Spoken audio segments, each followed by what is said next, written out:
Assalamualaikum warahmatullahi wabarakatuh. Kami dari kelompok 7 akan mempresentasikan SIMCAT Simulation yang terdiri dari kelompok kami, yaitu dengan saya sendiri dengan NIM 201011081, dan selanjutnya ada Salsabil dengan NIM 201101084. Berikutnya ada Maulana Afan Zulfani dengan NIM 201101090, dan selanjutnya ada Maulana Malik Ibrahim dengan NIM 201101081, dan yang terakhir ada Michael Kevin Pratama dengan NIM 201101087. Next. SIMCAT atau Spectrum Engineering Advanced Monte Carlo Analysis Tool adalah model simulasi statistik yang menggunakan metode analisis bernama Monte Carlo untuk menilai potensi interferensi antara sistem radiokomunikasi yang berbeda seperti siaran, titik ke titik, titik ke multipoint, radar jaringan seluler, penerbangan, dan satelit. Next, bisa dilanjut dengan teman saya. Oke, kenapa SIMCAT? Karena SIMCAT mendukung analisis dan perencanaan spektrum radio dalam konteks sistem radiokomunikasi yang kompleks. Dan juga SIMCAT bisa digunakan untuk evaluasi interferensi, perencanaan dan desain jaringan, modelisasi sistem radiokomunikasi, dan pengoptimalan penggunaan spektrum. Next. Untuk selanjutnya, parameter SIMCAT bisa dilanjutkan oleh teman saya. Oke, parameter SIMCAT utama yaitu downlink received signal strength, yaitu parameter yang mengukur kekuatan sinyal yang diterima pada stasiun penerima atau receiver dalam arah downlink atau dari stasiun basis atau base station ke perangkat pengguna. Di RSS umumnya diukur dalam satuan desibel miliwatt atau dBm.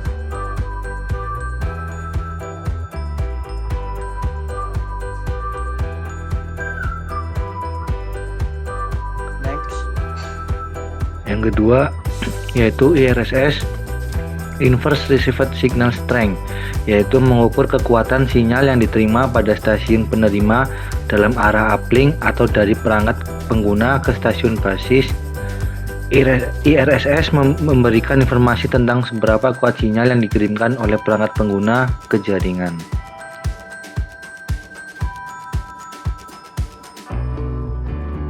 Selanjutnya yang ketiga ada I/I atau carrier to interference. Perbandingan daya sinyal membawa carrier terhadap rata-rata daya sinyal mengganggu dari transmitter lain. C/I memiliki nilai frekuensi sinyal pembawa, yakni lebih besar dengan 19 dB. Nilai tersebut merupakan batas optimal untuk menjaga kualitas suatu sistem.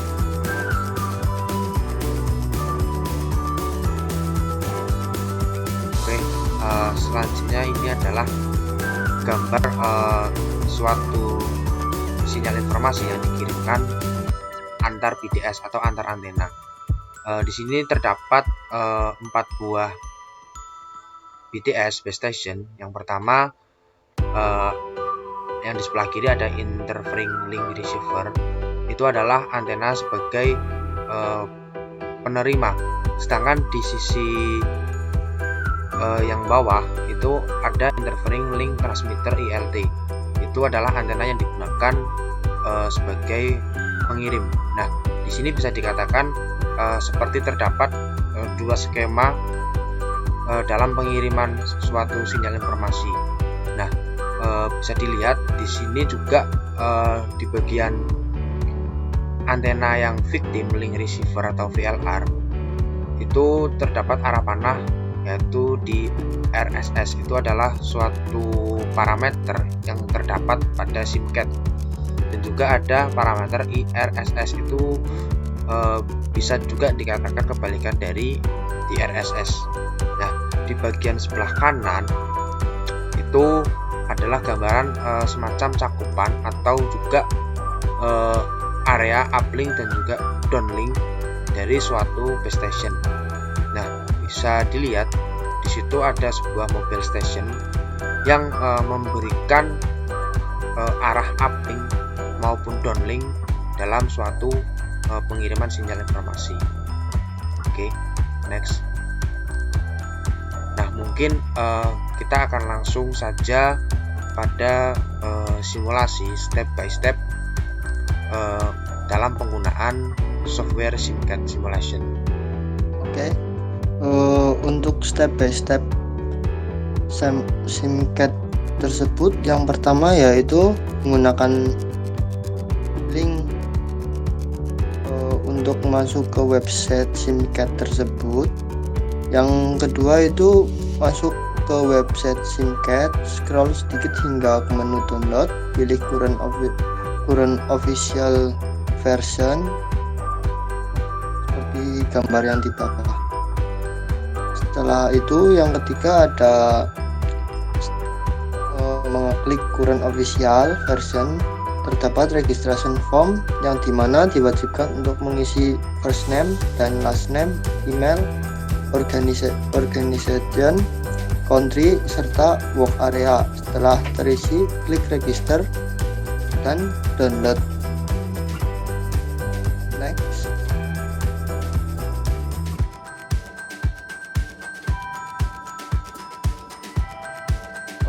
Pada bagian ini klik pada tulisan klik untuk tahap selanjutnya. Lalu pilih SimCAD yang 5.5.0 official.jar. Pilih tempat file untuk mendownload SimCAD tersebut. Next. Selanjutnya kembali ke halaman awal untuk download Java Runtime Environment atau JRE. Lalu setelah masuk link Java Runtime Environment atau JRE, klik download Java tersebut seperti gambar di bawah tersebut. Setelah diklik, next.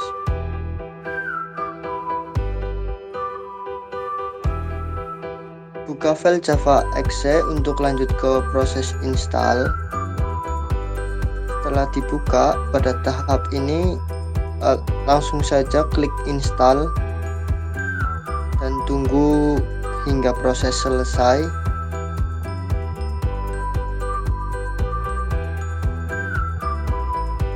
Klik next untuk menyelesaikan install Java. Terus setelah instalasi selesai, selanjutnya buka SimCAD yang telah di-download.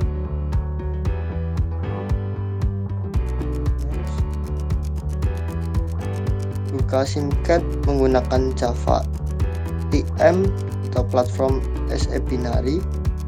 Setelah masuk ke dalam SimCAD, pilih menu new. Lalu berikut tampilan awal saat memasuki SimCAD.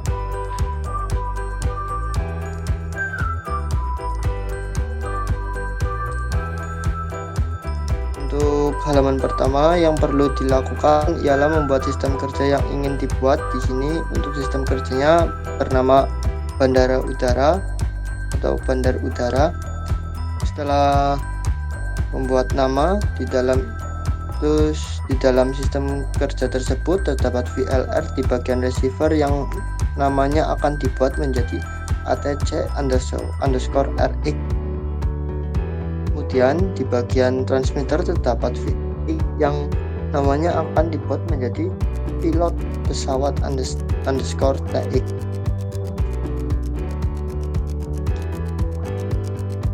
Next, bisa lanjut teman saya.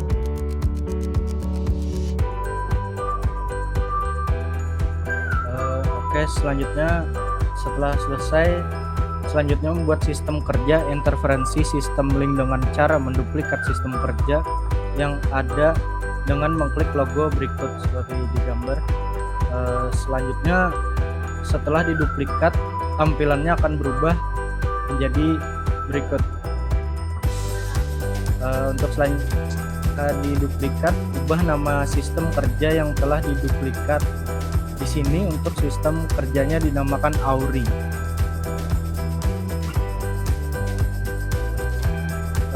Untuk selanjutnya yaitu di bagian transmitternya diubah namanya menjadi ATC Auri TX, sedangkan di receivernya diubah namanya menjadi pilot pesawat Auri RX. Perbedaan antara kedua sistem kerja ini: untuk bandar udara untuk penerbangan komersil, sedangkan Auri untuk penerbangan militer. Untuk kondisi sekarang ini, kedua sistemnya sama-sama sedang beroperasi. Pada tahap selanjutnya ialah menginput nilai-nilai dari beberapa parameter yang dibutuhkan masing-masing sistem kerja. Nextnya itu sistem pertama yang akan dimasukkan parameternya terlebih dahulu dimulai dari transmitter di sistem kerja bandar udara. Parameter itu ialah gain antena yang berada di submenu antena patterns identification. Untuk selanjutnya, untuk nilai gain yang digunakan pada antena ialah 9 dBi. Kemudian masukkan nilai dari tinggi antena di submenu local environment dengan mengklik 2 kali di 100% outdoor.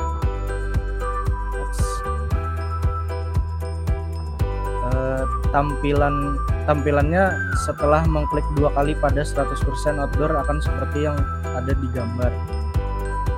Selanjutnya klik distribution untuk masuk ke menu, kemudian ubah parameter konstan yang merupakan sebagai tinggi antena pada pesawat dengan nilai 0,7 meter. Kemudian klik OK untuk mengapply nilai dan kembali ke menu utama. Untuk step selanjutnya itu dilakukan untuk mengisi parameter daya di submenu emission karakteristik dan klik distribution. Next. Kemudian ubah dayanya menjadi 30 dBi. Kemudian klik OK. Selanjutnya beralih ke sisi receiver untuk memasukkan nilai parameter di sistem ini untuk parameter gain di submenu antena pattern identification. Untuk nilai gain antena bernilai 8 dBi. Untuk step selanjutnya bisa dilanjutkan oleh teman saya. Baik, lalu tinggi antena masuk ke submenu yaitu local environment dengan mengklik 2 kali di 100% outdoor, lalu klik distribution dan masukkan nilainya yaitu 60 meter. Lalu dilakukan pengecekan nilai kriteria dari C atau I di bagian interference criteria.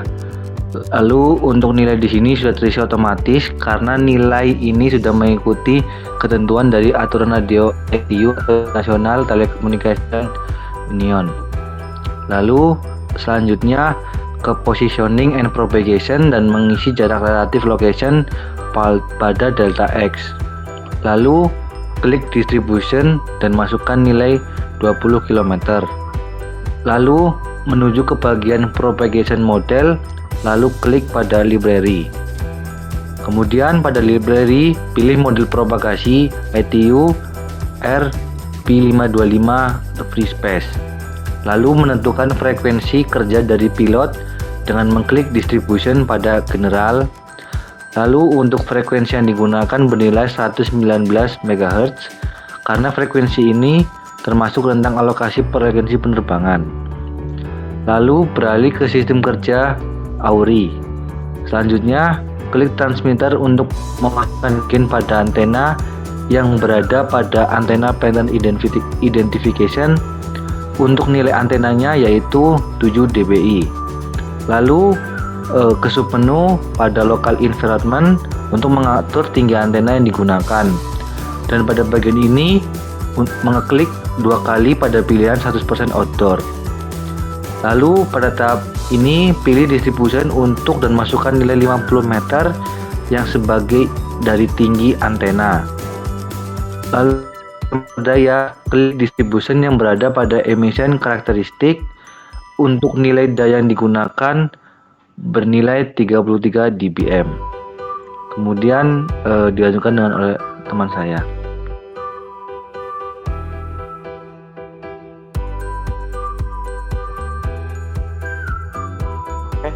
Selanjutnya untuk receiver pada sistem kerja Auri, tiap parameternya baik gain, ketinggian antena, delta X, dan deltanya diabaikan saja dan diubah menjadi 0 seperti berikut.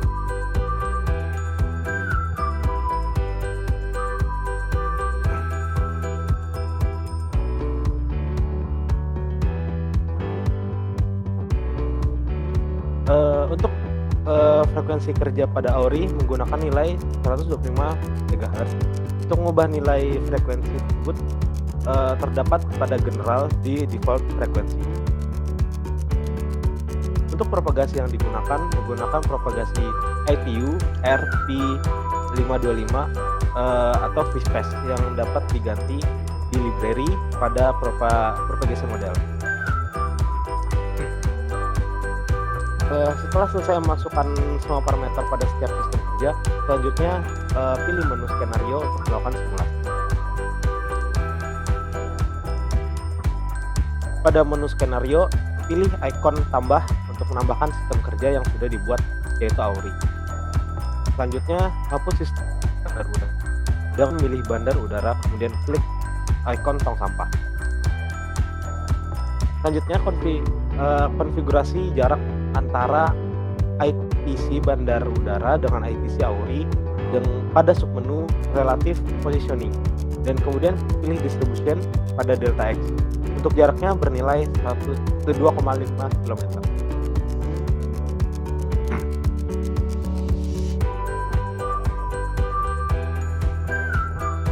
Kemudian pilih model propagasi pada library dari submenu propagation model. Untuk propagasi yang digunakan ialah propagasi ITU RP525 atau Fishpace. Kemudian ubah nilai frekuensinya menjadi 119 MHz. Selanjutnya ke submenu simulation control, kemudian ke number of event yang dimana fungsinya sebagai lamanya melakukan simulasi.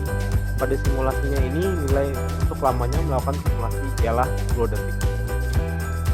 Untuk selanjutnya akan dilanjutkan oleh teman saya. Oke. Kemudian langkah selanjutnya adalah centang pada kotak run in debug mode, dan untuk number of event-nya itu otomatis akan berubah menjadi 5. Itu adalah waktu yang digunakan untuk merunning ya. Nah, kemudian pilih icon yang bergambar alarm untuk memulai proses simulasinya. Nah, setelah itu kemudian akan muncul tampilan skenario parameter check. Nah, nanti bisa langsung diklik yes. Oke, next. Nah, kemudian akan muncul tampilan proses hasil running pada simulasi tersebut. Nah, bisa dilihat ya, ini adalah gambaran dari parameter. Ada parameter DRSS, ada IRSS ya. Nah, kemudian untuk melihat parameter DRS bisa lihat di ini ya, menu simulation summary. Itu ada lebih jelasnya lagi nilai-nilainya aja, nilai-nilainya yang muncul berapa. Kemudian untuk melihat grafik dari DRSS dan IRSS bisa dilihat pada tampilan sebagai berikut. Nah, ini ya gambarnya di sebelah kanan. Next.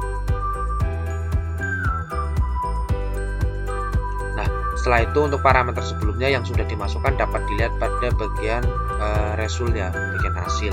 Nah, di situ nanti akan muncul semua parameter yang tadi kita udah masukin, dari mulai gain antenanya berapa, frekuensi yang digunakan berapa, power transmitnya yang digunakan berapa, propagasi modelnya apa, dan sebagainya.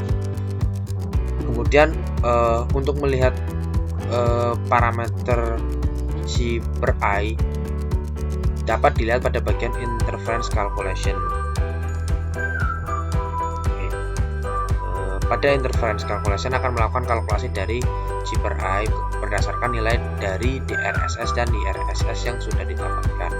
Nah, kemudian untuk mengkalkulasi nilai C per I dapat diubah pada kriteria, kemudian centang unwanted pada bagian signal type, kemudian selanjutnya klik calculate. Next.